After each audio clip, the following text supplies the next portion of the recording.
Assalamualaikum warahmatullahi wabarakatuh. Di sini saya Febriani Sulandari Nidia sebagai pembawa berita yang akan menyampaikan tentang konflik Ethiopia dan Eritrea. Konflik antara dua negara ini dimulai selepas Perang Dunia Kedua. PBB mengeluarkan resolusi tahun 1950, isinya mengembalikan kedaulatan dan menyatukan Eritrea sebagai wilayah Ethiopia.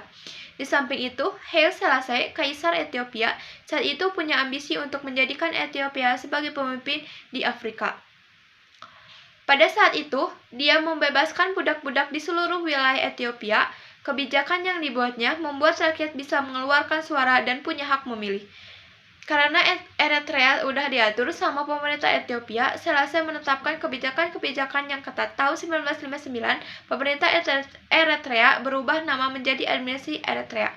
Segala hukum Ethiopia pun berlaku buat penduduk Eritrea. Partai politik Eritrea tidak boleh didirikan, kebebasan pers dikekang dan bahasa tidak boleh lagi diajarkan di sekolah.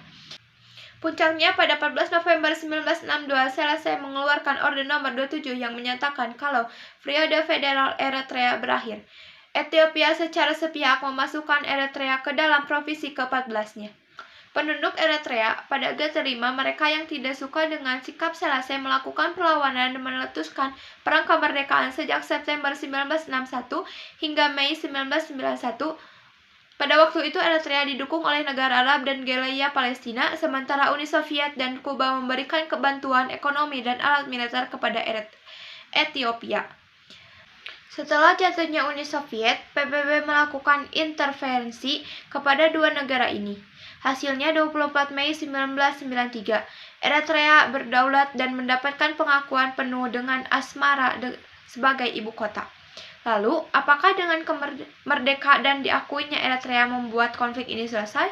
Sayangnya tidak. Konflik masih berlanjut. Batas-batas wilayah antara kedua negara ini masih bias dan belum pasti. Salah satu yang diperebutkan adalah wilayah Batme. Perang merebutkan perbatasan terjadi sejak 1998 sampai 2000. Sampai kemudian, tahun 2000, PBB mengeluarkan resolusi 1312 tahun 2000. Mereka membuat zona aman di Eritrea. Buat menjaganya, dibentuklah Unified National Mission in Ethiopia dan Eritrea, pasukan yang terdiri dari berbagai negara. Pada 12 Desember 2000, Ethiopia dan Eritrea ketemuan di Aljazair. Mereka membuat perjanjian perdamaian yang bernama Algiers Agreement. Lagi-lagi perjanjian damai ini tidak membuat hubungan kedua negara ini akur. Konflik masih terjadi, korban perjatuhan dan tawanan perang masih banyak. Ethiopia tidak bisa terima dengan isi perjanjian yang ada di sana, termasuk batas-batas wilayahnya. Hingga 8 tahun kemudian, secara mengejutkan, Ethiopia menyetujui perjanjian dan damai.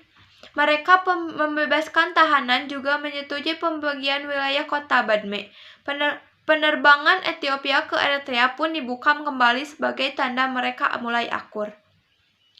Peristiwa ini baru saja terjadi tahun 2018 yang lalu. Adapun orang di balik semua ini adalah Abiy Ahmed, Perdana Menteri Ethiopia yang baru dilantik pada April 2018. Bagi Abiy Ahmed dan Ethiopia, keputusan ini tentu bukan sesuatu yang mudah dilakukan.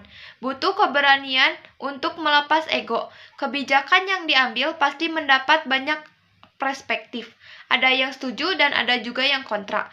Tapi biar bagaimanapun juga, kebijakan yang dibuat Abiy membuat dua negara ini akhirnya menyelesaikan konflik panjang yang selama ini terjadi pada tahun 2019 lalu. Abiy pun diberi Nobel Perdamaian.